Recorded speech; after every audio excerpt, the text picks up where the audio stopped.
Betrayal cuts deepest when it comes from the person you swore to share your life with. Imagine finding out your husband wasn't just lying to you, but laughing at you behind your back, sneaking into another woman's bed while you cooked his meals and washed his clothes. I'm Angela Brown. I'm 50 years old, a Black woman who's built her life on grit and grace. And when I discovered my husband's infidelity, I decided I wasn't going to cry quietly in the dark. I was going to make sure he remembered my pain in a way he would never forget. One simple switch, a bottle he thought he could trust, turned a midnight secret into a siren-blaring spectacle that ended with firefighters kicking down our door. If you love real stories where betrayal meets consequence, hit subscribe and ring the bell. What happened next will leave you breathless.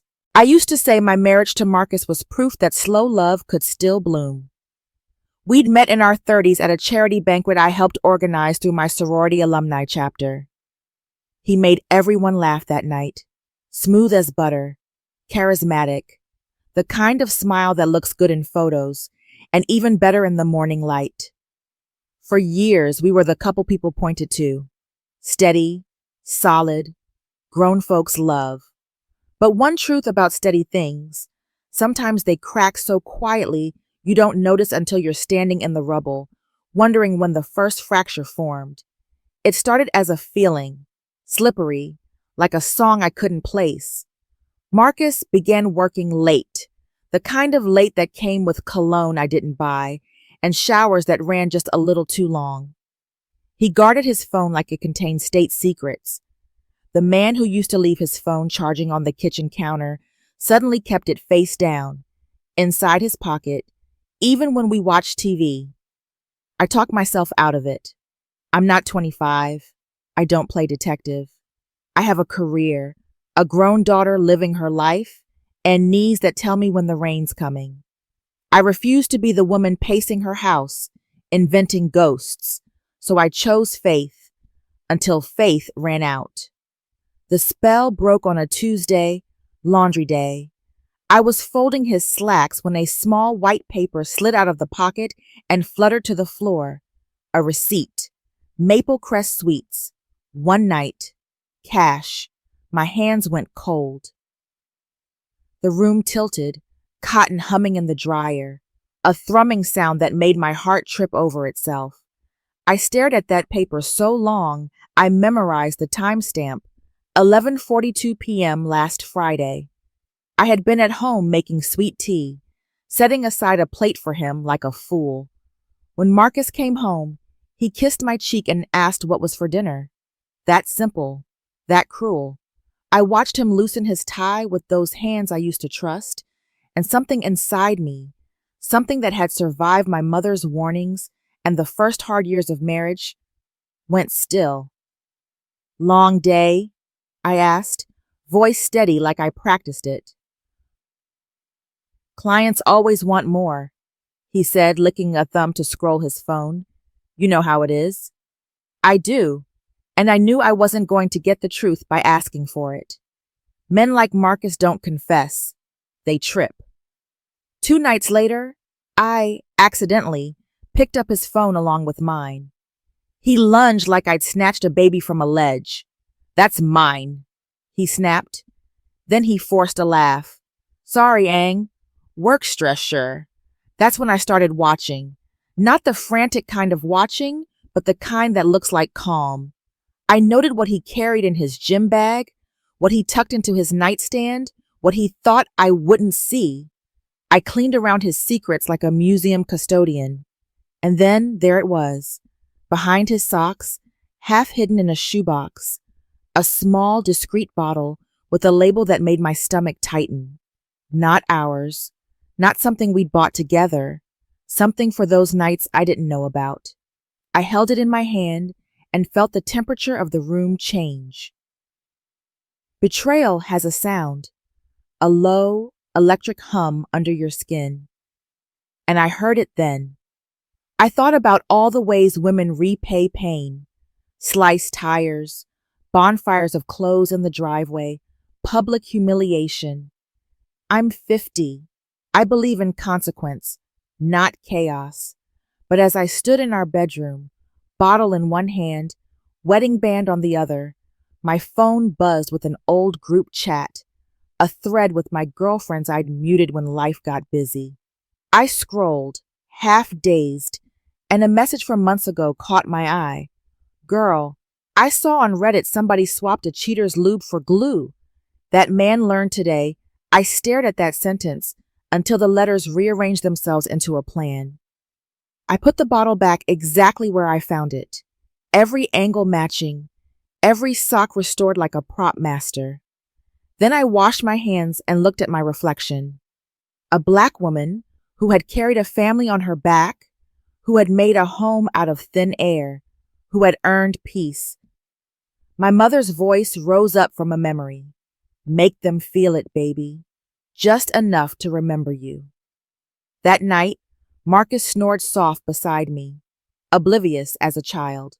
I lay awake, counting the slow ticks of the clock, my heartbeat steadying into resolve. The decision didn't feel wild or young. It felt inevitable.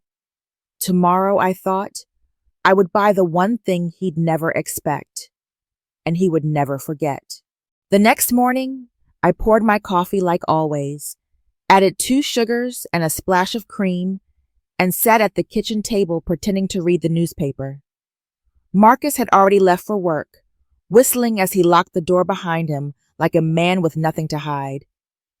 I stirred my coffee, but the sweetness didn't reach me. My mind was busy, replaying that Reddit comment I'd read. Swapped a cheater's lube for glue? It was absurd, outrageous, childish even. And yet, the idea clung to me tighter than steam on the kitchen window. I waited until his car had turned the corner before I slipped on my coat and headed out. I didn't drive to the neighborhood hardware store, too many familiar faces.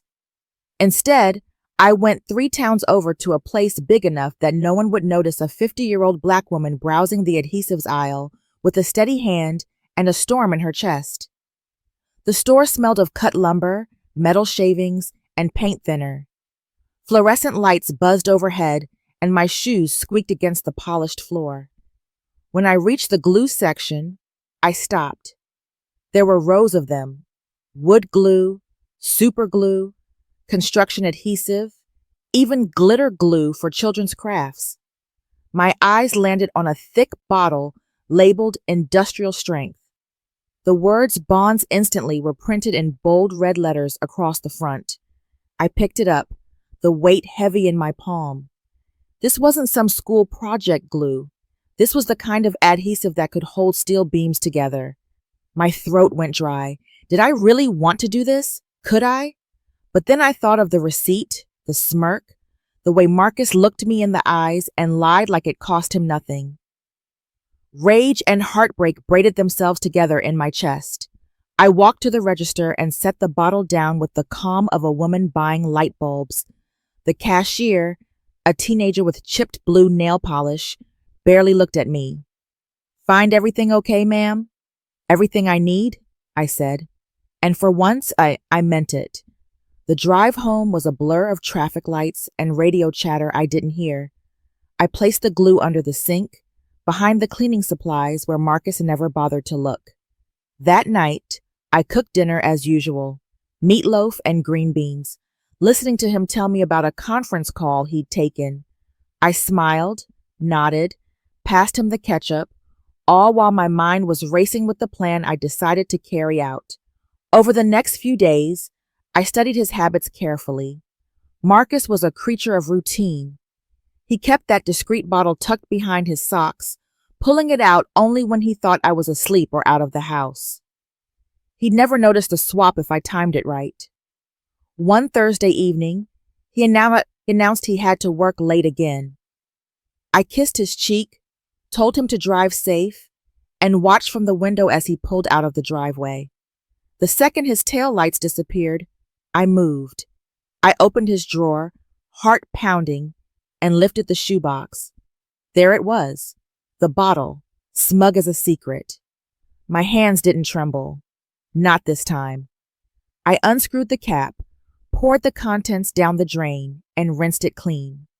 Then I pulled out my purchase, the industrial strength glue, and funneled it carefully into the same bottle. The thick liquid oozed slowly, the sound sticky and final.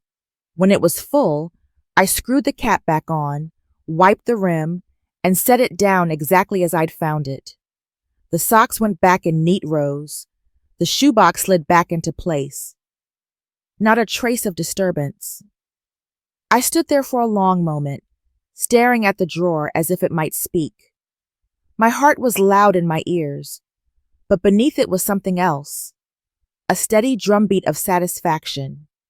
I'd crossed the line. I wasn't the woman who cried herself to sleep anymore. I was the woman who fought back. Later that night, Marcus climbed into bed beside me, scrolling through his phone as if nothing in the world was wrong. He kissed my forehead, mumbled goodnight, and turned off the lamp. In the dark, I lay awake, staring at the ceiling. Tomorrow, or maybe the day after, he would reach for that bottle. And when he did, my revenge would be complete. The only question was, would I be ready for what came after? The hardest part of revenge isn't the planning. It isn't even the moment you slip the bottle back into the drawer, neat as a secret.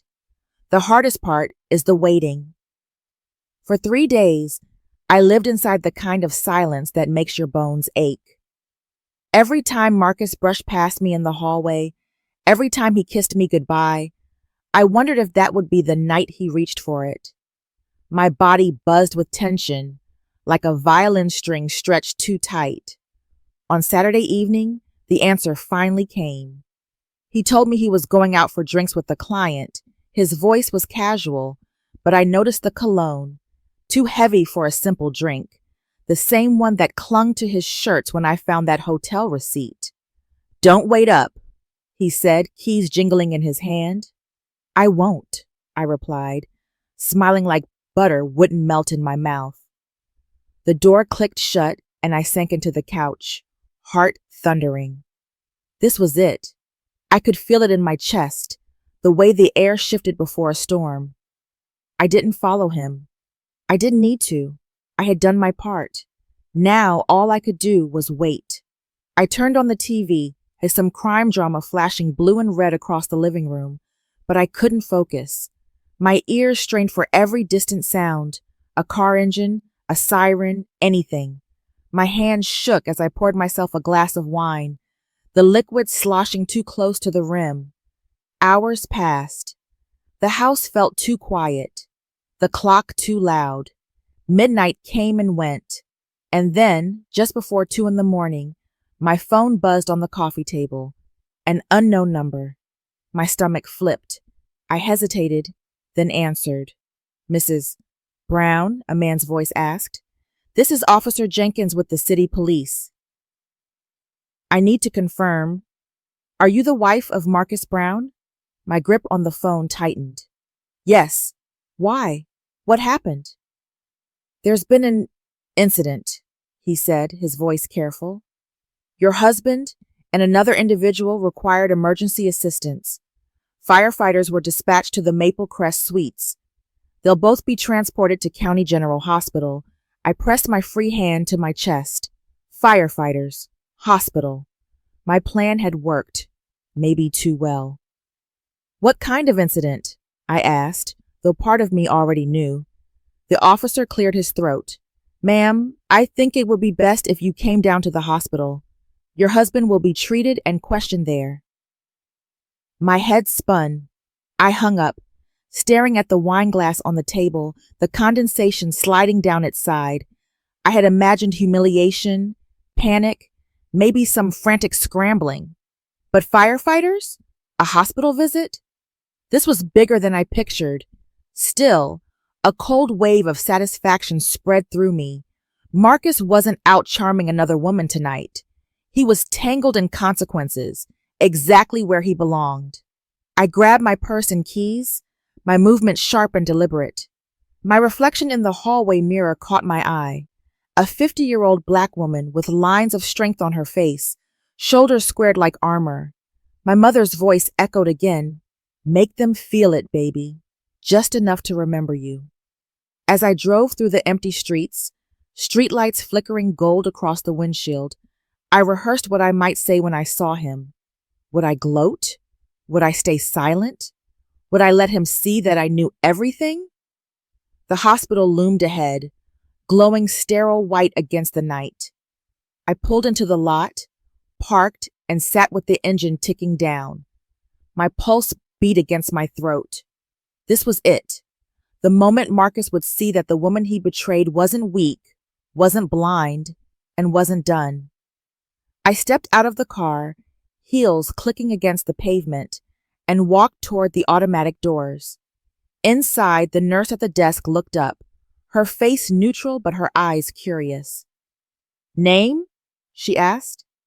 "Angela Brown. I'm here for my husband." Her eyebrows lifted almost imperceptibly, but she typed it in. "Room 214. They'll let you in." I walked down the corridor, the smell of antiseptic sharp in my nose, the fluorescent lights buzzing overhead. At the door marked 214, I paused, my hand hovering over the handle. Behind that door was Marcus, humiliated, exposed, glued to the truth in a way neither of us could deny. I took a breath, steadied my shoulders, and pushed the door open. What I saw inside made me stop cold. The door swung open, and for a moment I thought I had stepped into a bad dream. The fluorescent light was harsh, unforgiving, casting every shadow sharp against the hospital walls. And there he was, Marcus, my husband of nearly 20 years, lying on a gurney with the hospital sheet pulled over his waist. But it wasn't just Marcus. Beside him sat a woman I had never seen before, maybe late 30s, hair tangled, cheeks flushed with embarrassment. She wore a hospital gown, her eyes darting anywhere but at me. Marcus's face went pale the instant he saw me. His lips parted like he wanted to speak, but no words came out. For the first time in all these years, the smooth-talking man who could charm anyone was speechless. "Angela," he whispered finally, his voice cracked. "Marcus," I answered, my tone calm, almost cold. My heels clicked against the tile as I stepped inside and closed the door softly behind me. "Looks like you had yourself a little emergency." The other woman shifted, shame radiating off her like heat. Marcus tried to sit up straighter, wincing as the movement tugged at him. The sheet slipped, revealing more than either of them probably wanted the world to see. Red, raw, stuck in ways no one should ever be stuck. I raised my chin. "Firefighters, Marcus?" That must have been quite the show. His eyes flicked to the nurse standing in the corner, chart in hand, pretending not to listen. But everyone in that room knew there was no dignity left to salvage. "Angela, it's not," he began. "Don't," I cut in sharply. "Don't insult me with another lie. I've washed your clothes, cooked your meals, built a home around you. And this is what you were doing with your time." The silence stretched, thick and heavy. I could hear the hum of the overhead lights, the squeak of rubber soles in the hallway outside, even the beep of the monitor tracking Marcus's heart. The other woman finally spoke, her voice trembling.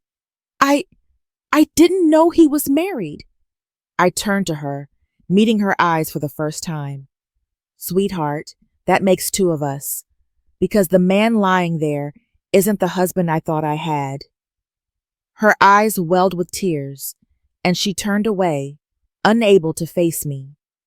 Marcus groaned, clutching at the sheet, his shame written all over his face. "Angela, please," he said softly. "Let's not do this here."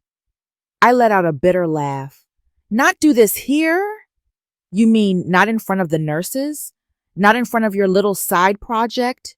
Marcus, this is exactly where this belongs. In the open, where the lies can't cover it up anymore." The nurse shifted awkwardly, clearing her throat. "Mrs. Brown, maybe." I raised a hand. "It's fine. I won't stay long. Just wanted to see for myself." I looked down at him one last time.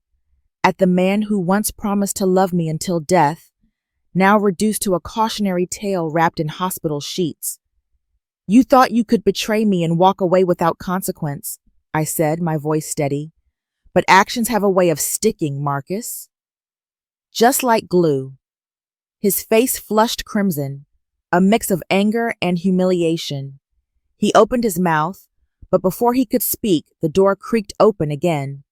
2 firefighters walked in, still in partial gear, carrying paperwork for the hospital staff. Their eyes met mine, then Marcus's, and one of them couldn't hide a smirk. Guess we'll need your signature, sir, the taller one said. Marcus groaned and looked away. I stepped past them, head held high, my heels echoing down the hallway as I left the room. My hands were trembling, but not from fear, from release. But as the elevator doors closed behind me, the weight of what I'd done began to settle on my chest. What happens after the revenge is over? What happens when the fire you lit starts burning your own house down? The morning after the hospital scene, I woke up with the kind of silence that presses against your chest. No Marcus snoring, no smell of his coffee brewing in the kitchen. Just me, the hum of the refrigerator, and the tick of the old wall clock above the dining table. For the first time in years, I felt both free and frightened. Free, because the truth was out. Frightened, because truth has consequences, and I wasn't sure if I was ready for all of them. By noon, my phone started buzzing. First, it was Carmen, my sister. Angela, she said the moment I picked up, her voice sharp with urgency. Girl, what on earth did you do? Good morning to you too, I replied, sipping my tea. Don't play coy with me. I got 3 different calls already about Marcus. Folks saying he ended up in the ER glued to some woman. Is that true? I didn't answer right away. The silence stretched. Oh my God, Carmen whispered. It is true. I'm not confirming or denying anything, I said, though the slight smile tugging at my lips gave me away. Carmen let out a long sigh. Angela, you've always been the level-headed one. But this is gonna spread. People love messy stories, and you just gave them the mess of the decade. She wasn't wrong. By evening, whispers had turned into wildfire. A neighbor knocked on my door with a fake smile and too many questions. Church friends texted me links to vague Facebook posts. Even my daughter, Denise, called from across the country, her voice tight with confusion. Mom, is it true? Dad's in the hospital because of glue? I closed my eyes, pressing the phone to my ear. Baby, your father betrayed me. He's been lying to both of us. I didn't want you to find out this way, but yes, it's true. There was a long pause on the other end. When Denise finally spoke, her voice trembled. I don't even know what to say. You don't have to say anything, I told her. Just know I'm okay. Stronger than I've ever been. But was I? That night, as I sat alone on the couch, the weight of it all pressed in. Revenge feels sweet in the planning, powerful in the moment, but afterward it leaves you with echoes. I stared at the glow of the TV without seeing it, wondering if I'd gone too far. The next day, I got my answer in a different form. A knock on the door. Sharp, official. I opened it to find a man in a navy blazer holding a clipboard. Mrs. Brown, I'm here on behalf of County General Hospital. We need to discuss the incident involving your husband. My stomach dropped. What about it? There are potential liability issues. The hospital had to involve emergency responders for a situation that may have been intentionally caused. Intentionally caused. The words echoed in my ears. My palms went damp. I don't understand, I said, though I understood perfectly. We'll need you to come in and provide a statement, he said. Failure to cooperate could result in legal action. Legal action. When I closed the door, my legs gave out, and I sank into the chair by the entryway. The satisfaction of seeing Marcus humiliated was still there, but it was tangled now with something else. Fear. Had I crossed a line from justice into crime? That night, Carmen called again, her tone serious. Angela, whatever satisfaction you got, I hope it was worth it. Because I heard Marcus is threatening to press charges. I stared at the phone in my hand, her words pounding in my chest. If Marcus went through with it, this wouldn't just be about betrayal anymore. It would be about survival. And suddenly, my revenge didn't feel finished. It felt like the beginning of a whole new battle. The letter came on a Wednesday, slid under my door in a plain envelope stamped with the logo of a law firm downtown. My stomach twisted the moment I saw it. Inside was a notice. Marcus intended to pursue legal action against me for malicious tampering and reckless endangerment. I read it 3 times, each word colder than the last. My hands shook, but not from guilt, from fury. The man who betrayed me, the man who humiliated me with his lies, was now painting himself as the victim. By evening, Carmen was at my house, pacing the living room. Angela, this man is bold and stupid.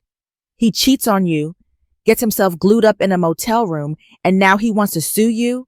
Oh no, I leaned back on the couch, staring at the ceiling. He thinks if he drags me down, he won't have to face his own shame. And the sad part? Carmen muttered. Some folks will believe him.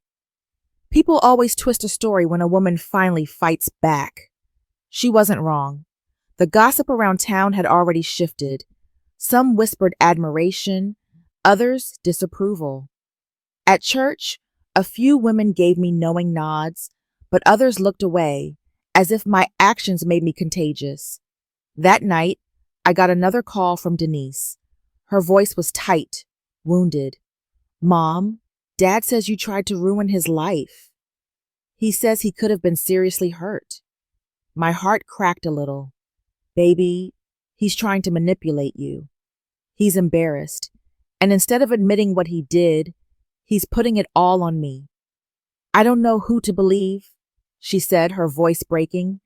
All I know is both of you are tearing this family apart. After the call, I sat in the dark, the glow of the streetlight bleeding through the curtains. For the first time since this whole mess began, I wondered if I had lost more than I had gained, but doubt has a way of sharpening resolve. The next morning, I marched into the law firm listed on the letter. The receptionist blinked at me as I announced my name, her manicured hand hovering over the phone like she expected a scene. Instead, I smiled sweetly. Tell Marcus's lawyer I'll see him in court. And tell Marcus he's still stuck, only this time, it's to his own lies. I walked out of that office taller than I felt in weeks. Still, the pressure grew heavier. Neighbors whispered louder. My boss called me in for a chat about keeping personal matters private. Bills stacked higher as legal fees loomed. Marcus wasn't just striking back. He was trying to crush me. One evening, while I sat at the kitchen table sifting through documents, there was another knock at the door. My pulse spiked. Another letter? Another threat? When I opened it, I found not a lawyer, not a cop, but one of the firefighters who had been at the motel that night. His name tag read Hernandez. Mrs. Brown, he asked gently. Yes, I said, wary. I probably shouldn't be here, he admitted, but I wanted you to know what your husband's saying isn't the whole truth. We saw everything. He wasn't some helpless victim. He laughed when we first arrived, like it was a joke. He only got angry when he realized how public it was going to be. His words lit a spark in me. Proof, witnesses, the truth I needed. Would you be willing to say that in court? I asked. He hesitated, then nodded. If it comes to it, yes. I thanked him, closing the door with my hands pressed to my chest. For the first time in weeks, I felt something close to hope, but hope is fragile. That night, As I prepared for bed, my phone buzzed with an unknown number. I answered and froze. Angela Brown? A cold voice asked. Yes. This is Detective Miller. I need you to come down to the station tomorrow. We have some questions about your involvement in the incident at Maple Crest Suites. My knees went weak. This wasn't gossip anymore. This was law. The police station smelled of coffee gone stale and old paper, the kind of smell that clings to government buildings, heavy with the weight of too many secrets. I walked in with my head high, my scarf wrapped tight around my shoulders, every step steady even though my stomach twisted in knots. Detective Miller led me into a small gray room with a metal table and 2 chairs. He slid a folder onto the table and folded his hands. Mrs. Brown, thank you for coming. We're investigating the incident involving your husband. He claims you tampered with personal property in a way that caused bodily harm. Is that true? His eyes were sharp but not unkind. I took a slow breath. Detective, my husband has been cheating on me for months. He lied to me, lied to our daughter, and carried on like his vows meant nothing. What happened to him wasn't the act of a cruel woman. It was the act of a betrayed wife reminding her husband that actions have consequences. He studied me, silent for a long moment. Then he opened the folder. Inside were photos, firefighters' reports, witness statements, and there it was, Hernandez's testimony. The firefighter who had come to my door had told the truth. He didn't seem distressed until he realized his humiliation would be public. Miller read aloud.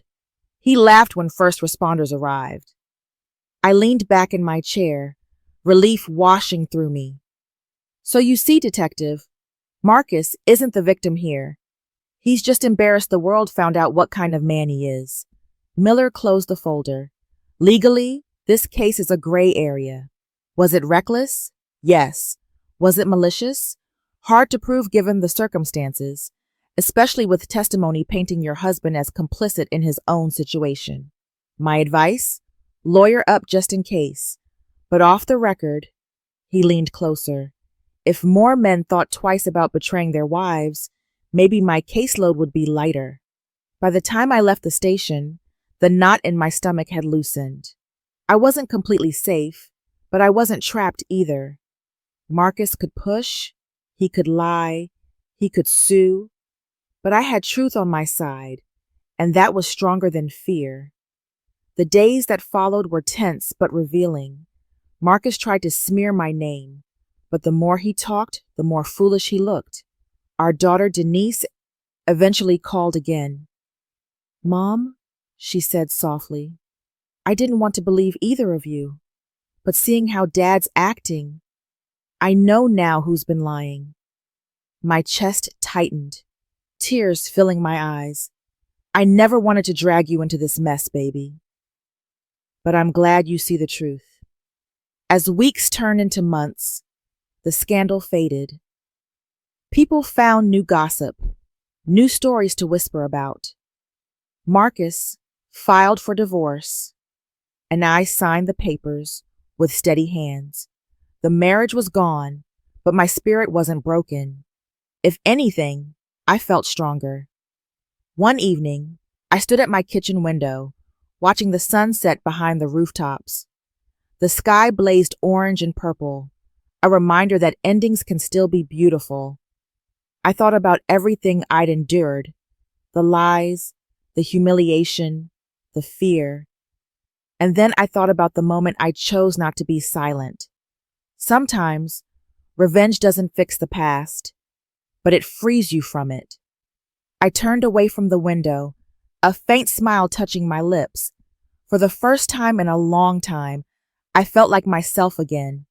Angela Brown, 50 years old, a woman who survived betrayal, claimed her power, and walked away unbroken.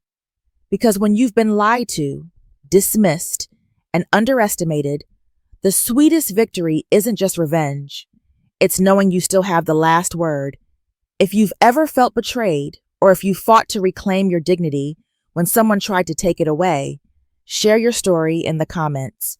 Don't forget to subscribe and hit the bell so you never miss the next story, because sometimes truth really is stranger than fiction.